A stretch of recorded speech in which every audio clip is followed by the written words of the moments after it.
A fist hammered the wood of a front door. 3 quick blows.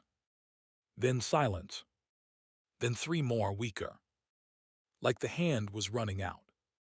Boots crossed the floor inside. Slow. Steady. A man in his 50s pulled the door open and froze. A young woman stood on the porch. One eye swollen shut. Blood dried on her lip. Her shirt collar torn from one shoulder. She held her ribs with one arm and a small canvas bag with the other. She didn't speak.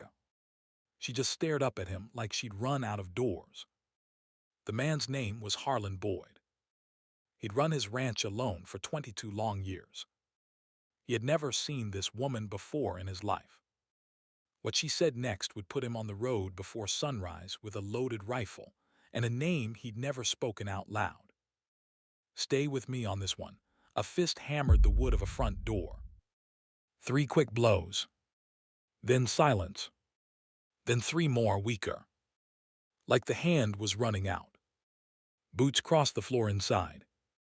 Slow. Steady. A man in his 50s pulled the door open and froze. A young woman stood on the porch. One eye swollen shut. Blood dried on her lip. Her shirt collar torn from one shoulder. She held her ribs with one arm and a small canvas bag with the other. She didn't speak. She just stared up at him like she'd run out of doors. The man's name was Harlan Boyd. He'd run his ranch alone for 22 long years. He had never seen this woman before in his life. What she said next would put him on the road before sunrise with a loaded rifle and a name he'd never spoken out loud. Stay with me on this one. He stepped back from the door without a word. Just opened it wider and waited. She didn't move at first. Her eyes flicked past him into the house. Looking for something. A second person. A trap. Anything that meant she just walked into a worse place than the one she'd come from. Harlan saw what she was doing. He'd seen animals do it. A horse that had been beaten, brought to a new stall, taking forever to step inside. He didn't push. He just said, "There's nobody else here. Just me.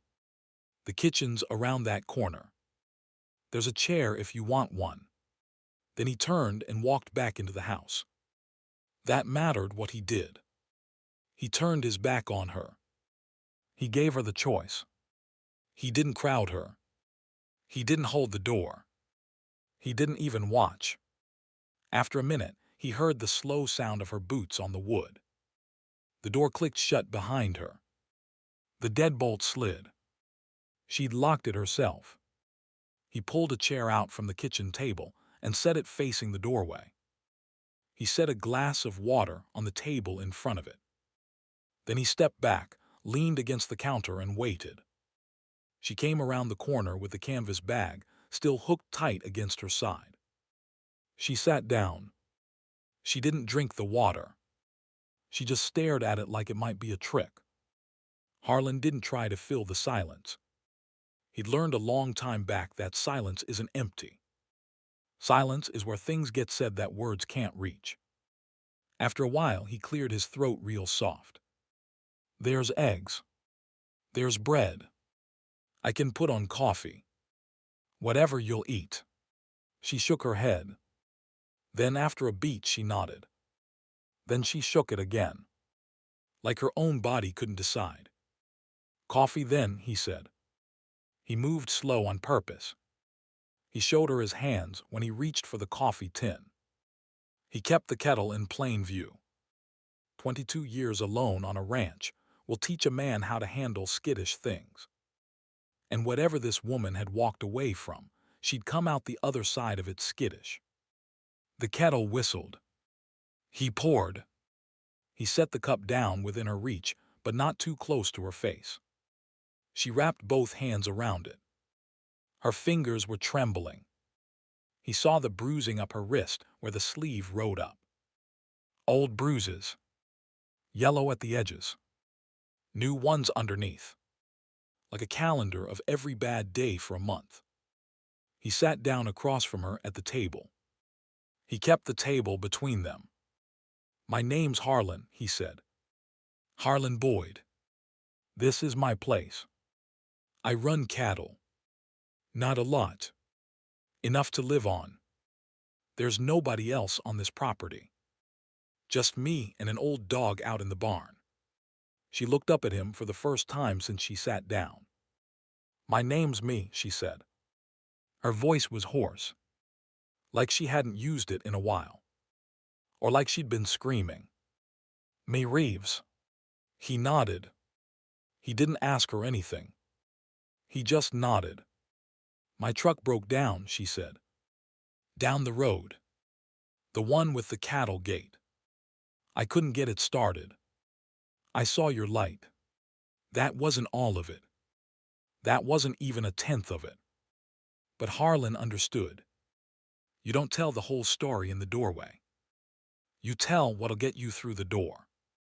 "Truck'll keep till morning," he said. "There's a spare bed in the back room. Sheets are clean.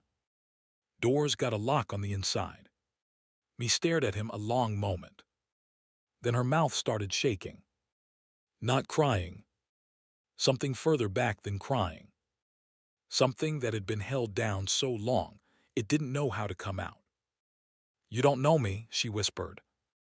Harlan looked at her. "No," he said. "I don't." "Then why?" He thought about it. He could have said a lot of things. He could have said something kind and easy. He could have said something noble. He didn't. "Because somebody opened a door for my daughter once," he said. "And it wasn't me." He didn't say anything more. He just stood up, took the coffee pot off the burner, and walked out of the kitchen so she could drink in peace. The canvas bag stayed on the floor under her chair the whole time. She didn't come out of that kitchen for nearly an hour. When she did, her face was washed and her hair was wet at the ends.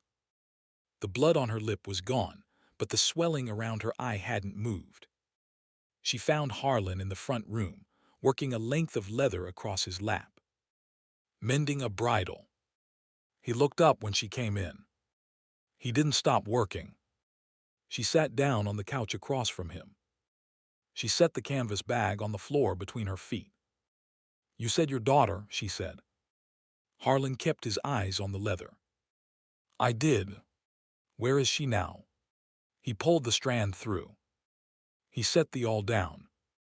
He folded his hands in his lap. "She's been gone 17 years. Me didn't say anything to that. Her name was Joni," he said. "She was 19 years old. She came to this house one night with a busted lip and a story I didn't believe enough. Not all the way. I told her she was probably making more of it than it was. I told her to give him another chance." He looked up. She left the next morning. Drove off in a borrowed car. 6 months later, she was dead in a motel room 3 states over. Pills? They said it might have been an accident. His voice didn't crack. It didn't need to. The way a man says a thing like that is harder than crying. "It wasn't an accident," he said. "I knew it then. I just didn't say it out loud for a long time." Me sat very still on that couch. The fingers of her good hand were pressed against the back of the other one. White at the knuckles. "Mr.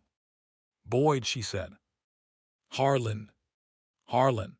She said it like she was testing whether the word was safe in her mouth. "Can I tell you something? You can tell me anything you want. I'm not going to be able to say it twice. Then I'll listen close the first time." She drew a long breath. Her ribs caught on the way in. She winced. She tried again, shallower.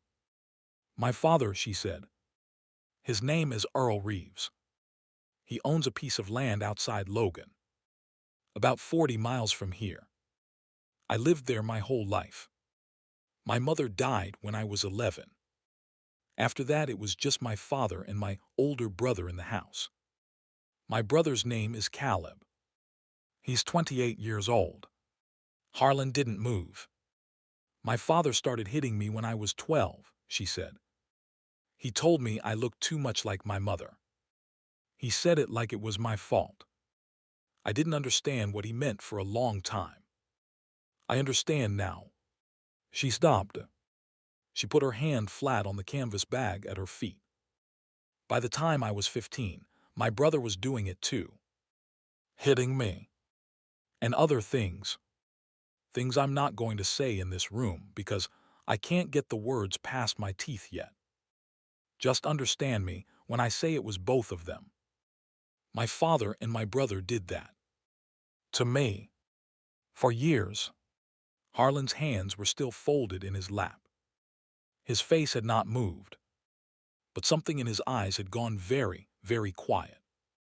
The way a stretch of water goes quiet when something deep is moving underneath. I tried to leave when I was 19, she said. I made it as far as the bus station. They came and got me. They told the man at the counter I was confused. Mentally not right. He believed them because they were the men. They drove me home. My father broke my collarbone that night. My brother did worse. She wasn't crying. Her eyes were dry. Some kinds of pain don't make tears. They make stone. I started writing things down after that. Dates, times, what was said, what was done. I took photographs when I could. Of the bruises, of the rooms, of his belt. I hid all of it in the wall behind my dresser. I don't know why. I just couldn't bear for it to disappear without anybody knowing it happened. She looked down at the bag. That's what's in there, she said. 6 years of it. Harlan didn't reach for it. He didn't ask to see. Last night, she said, my father came home drunk.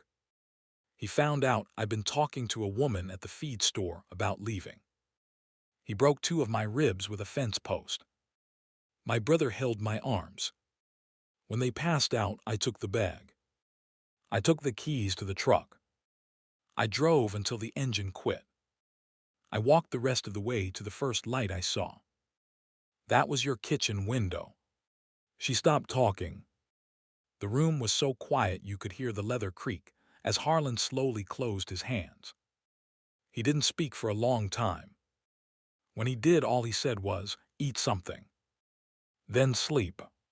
He stood up. He went into the kitchen. He came back with a plate. Bread, butter, a piece of cold chicken, a glass of milk.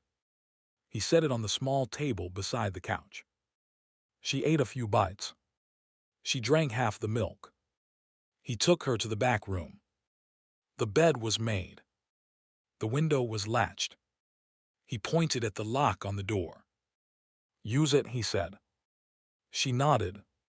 She set the canvas bag on the nightstand. Then she paused. She opened it. She took out one thing. A photograph. She held it out to him. He took it. He didn't look at it yet. "That's the worst one," she said. "If you need to know what they are." He nodded. He stepped out. The door closed behind him. He heard the lock click. He walked down the hall. He stood in the kitchen a long while. The coffee on the burner had gone cold. He poured a fresh cup. He sat down at the table. He set the photograph face down beside the cup. He didn't turn it over yet. He drank his coffee. The clock on the wall ticked. The wind moved against the side of the house. Somewhere out in the dark, a cow lowed once and then went quiet. Inside the back room, Me's breathing slowed and deepened. The kind of sleep that comes when a body has finally found a wall can put its back against. The house settled. The lights were low. A man sat at his kitchen table with a cold photograph beside a hot cup. It looked for that 1 hour like the worst was over. It wasn't. At 4 in the morning, the truck engine turned over in the yard. Me heard it before her eyes opened. It was a sound she knew. The sound her father's truck made when he came home late. The sound her brother's truck made when he was leaving for somewhere he didn't want anyone to know about. A truck starting up at 4 in the morning is never a good sound. Some part of her body remembered that before the rest of her was awake. She sat up. She winced. She crossed to the window in her socks. The yard was washed in white from the security light over the barn. Harlan was standing beside the open driver's door of an old Ford. He was wearing a heavy canvas coat. He was sliding a long rifle into a rack behind the seat. He had the canvas bag in his other hand. He set it on the passenger floor. Then he closed the truck door and walked toward the house to get something else. Mee was at the front door before he reached the porch. "Where are you going?" He stopped on the bottom step. He looked at her. He didn't lie. "Logan." "No." "Me." "No. No. You don't go there. You don't even know where the house is. You said it. 40 miles. Outside Logan. I'll find it." "Harlan." "Me." He climbed up the last step. He didn't touch her. "I need you to go back inside. I need you to lock that door. I'll be back before dark. They will kill you. They might try. They have guns. Both of them. My father has a shotgun beside his chair. My brother carries a pistol on his belt every day of his life. I know." "Then you know you can't go alone." He looked at her a long second. "I'm not going to take you with me," he said. "And I'm not going to wait for somebody else to go for me. Last time I waited too long. I'm not doing that twice." Her hands came up to her face. She didn't even know they were doing it. She pressed her palms hard against her cheeks. "Why?" she said. "Why are you doing this? You don't owe me. You don't even know me. I came to your door 8 hours ago. 8 hours is enough." "For what?" "For me to know you told the truth. And for me to know nobody's coming if I don't." He stepped past her into the house. He came back out a minute later, carrying a small lockbox under one arm. He put it on the seat next to the canvas bag. He looked at her one more time. "There's coffee on the stove," he said. "There's a phone in the kitchen. The number for the sheriff's office is taped on the wall above it. If I'm not back by 5 tonight, you call him. You tell him where I went. You tell him my name. You tell him what's in that bag. You're going to give him the bag. I'm going to make sure he sees what's in it. Yes. You're going to kill them." He was quiet. "I'm going to do what needs doing," he said. "Whatever shape that takes." He got in the truck. She stood on the porch in her socks and watched him drive down the long gravel road with the rifle behind his head and the canvas bag on the floor in the sun, still an hour from rising. The taillights got small. Then they were gone. The dust hung in the air a long time after. She stood there until her feet were numb.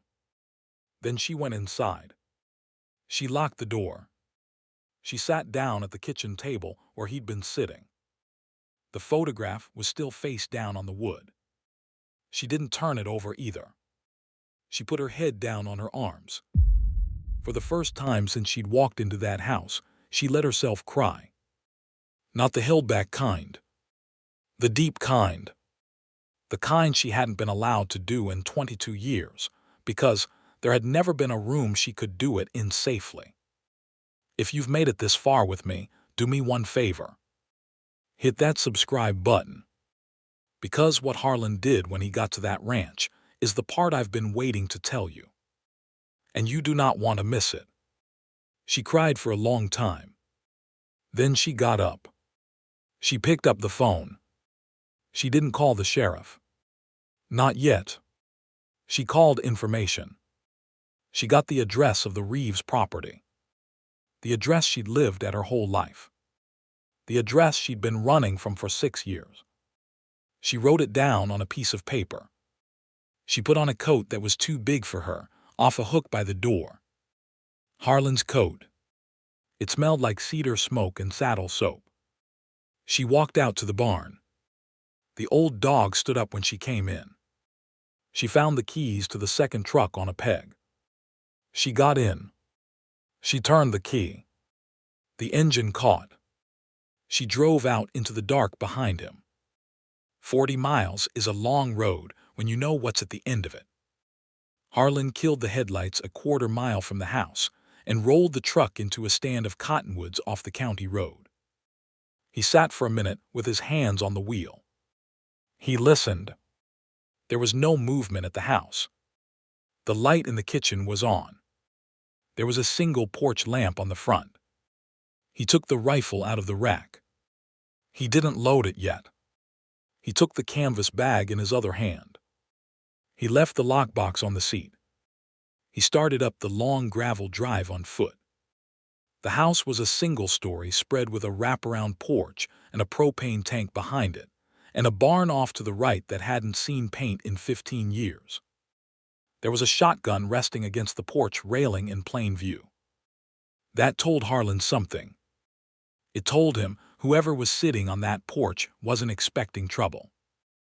It also told him that whoever was sitting on that porch wasn't worried about being seen.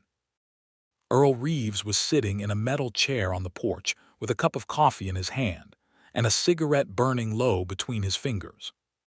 He was a big man, heavy in the shoulders, gray stubble, a face that had been red for so long it didn't know how to be any other color. He saw Harlan coming up the drive about 20 yards out. "You're on private property, friend." Harlan didn't answer. He kept walking. He stopped at the bottom of the porch steps. He set the canvas bag down on the lowest step. He kept the rifle pointed at the ground. "You Earl Reeves." Earl set his cup down on the railing. His hand drifted toward the shotgun. Slow. Casual. "Who's asking?" "Name's Harlan Boyd. I run cattle east of Sumner. I don't know you and you don't know me. I'm here about your daughter." Earl's hand stopped moving toward the shotgun. His face went still in a way that told Harlan everything he needed to know. "My daughter ain't here. I know she ain't. She's at my place." A door inside the house opened. Caleb Reeves came out onto the porch. He was leaner than his father. Younger. A pistol on his belt. Same eyes as his father, only colder, because they hadn't had as long to learn how to lie. "Who's this?" "He says me's at his place." Caleb's hand went to the pistol. "Don't," Harlan said. "I'll go where I want on my own porch, old man. You move that hand another inch, I will put a hole in your shoulder before you clear leather. Then I will put another one in your hip. You will not die. But you will not walk again the same." Caleb's hand stopped. The three of them stood there in the cold morning. The sky behind the house was just beginning to gray. Harlan let the silence do its work. Then he said, "Earl, you and your boy are going to sit down on this porch. Both of you. Caleb, you're going to take that pistol out with 2 fingers, and you're going to drop it off the edge of the porch into the dirt. Earl, that shotgun is going to do the same. Then we're going to talk. And if we don't," Caleb said, "then I do what I came to do without the conversation." There was a long second. Earl moved first. He picked up the shotgun by the barrel, 2 fingers, and let it fall over the railing into the gravel. Caleb watched him do it. Then Caleb did the same with the pistol. "Sit," Harlan said. They sat. Harlan came up onto the porch. He kept the rifle low but ready. He picked up the canvas bag. He set it on the small table between the 2 metal chairs.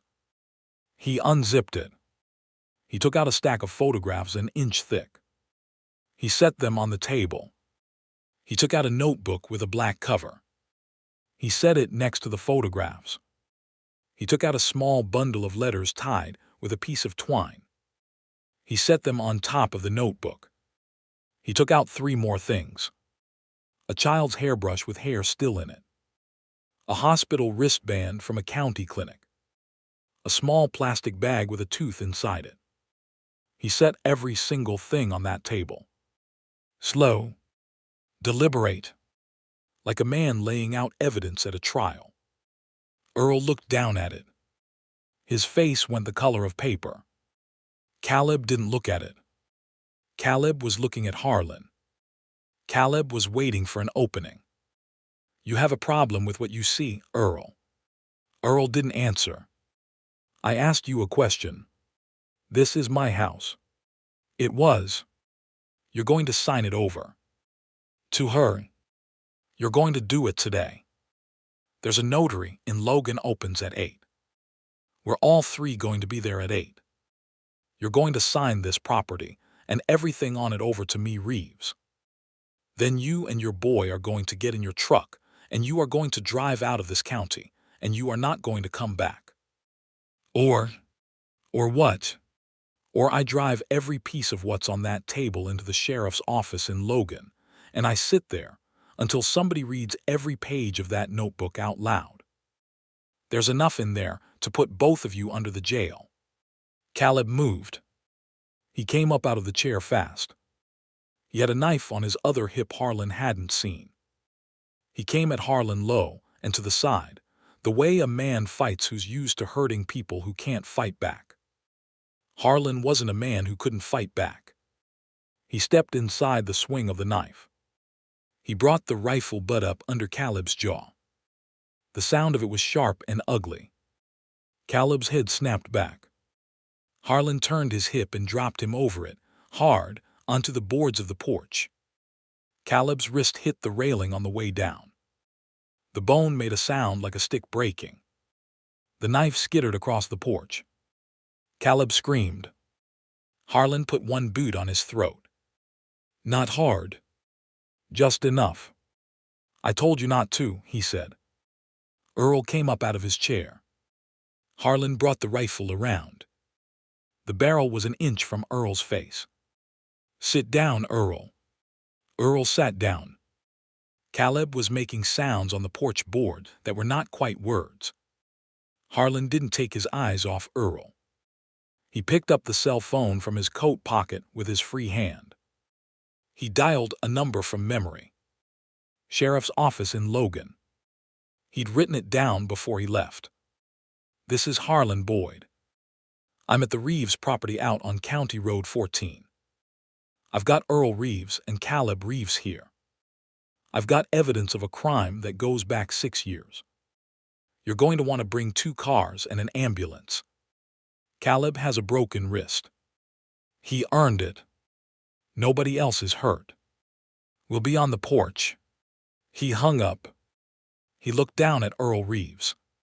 You and me, he said. We're going to wait quiet.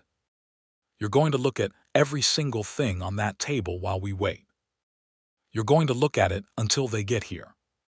You're not going to look away. You understand me? Earl was crying. A man like Earl crying is not a thing that earns sympathy. It's just water coming out of a broken faucet. You don't know me, Earl said. You don't know what kind of man I am. Earl, Harlan said. I know exactly what kind of man you are. There's only one kind that does what you did. A truck came up the driveway. Me's truck.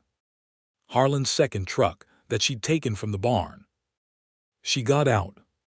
She stood at the bottom of the porch steps in Harlan's coat that was too big for her. She looked up.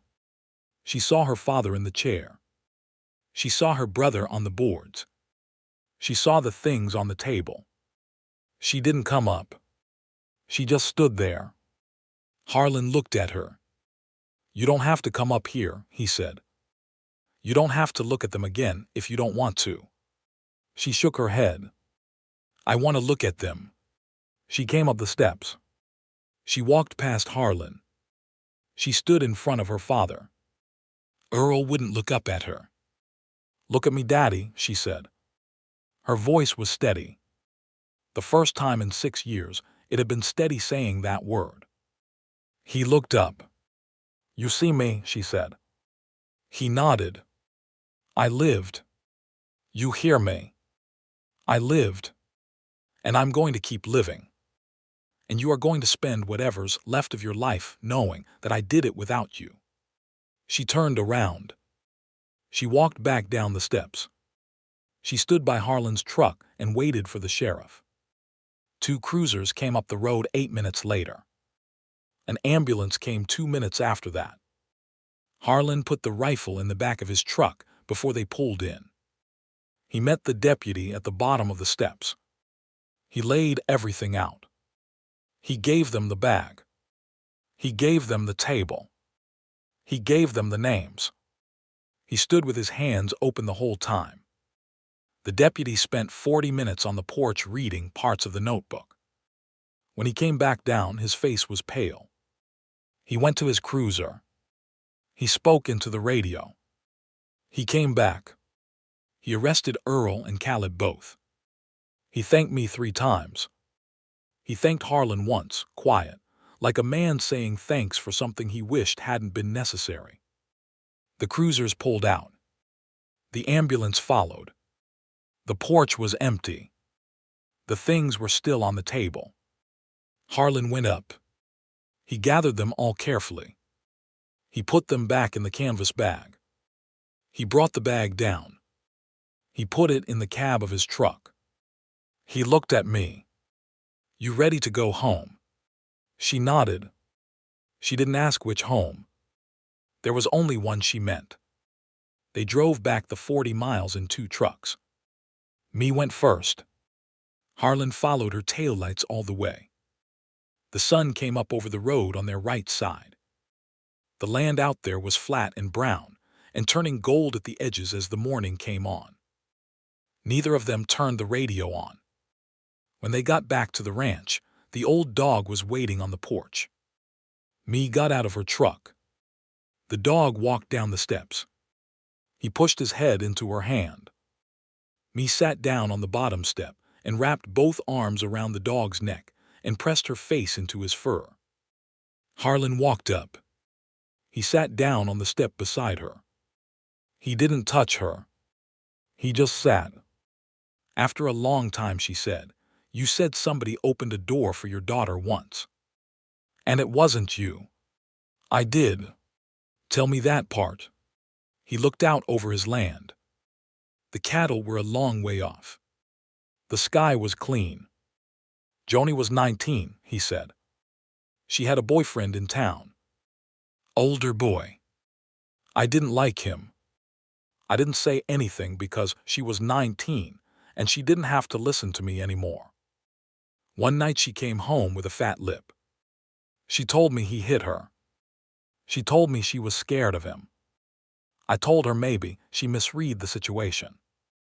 I told her boys get rough sometimes when they drink. I told her to give him another chance." He stopped. He swallowed. He kept going. She left the next morning. She drove off in a girlfriend's car. She called me twice from the road. I missed both calls. I called her back. She didn't pick up. 6 months later, a sheriff in Nevada called me. They'd found her in a motel room outside of Reno. Pills? His voice didn't break. It just got quieter. There was a woman at a diner in Reno who'd let her sleep in the back booth 2 nights running before she went to that motel. A woman she'd never met. That was the door somebody opened for my daughter. Some woman in a diner in a town I'd never been to. Not me. I had a whole house and a whole barn and a whole life I could have offered her. And what I gave her instead was permission to doubt herself. He was quiet a minute. "When you knocked on my door last night," he said, "I knew who you were before you opened your mouth. Not your name. Not your story. Just who you were. And I made up my mind right then that I was not going to be the door that didn't open. Not twice in my life. Me had her face against the dog's neck. She was crying. Quiet. Steady. Like something thawing. You didn't even read what was in the bag, she said. I didn't need to. You believed me. I believed you on the porch. The bag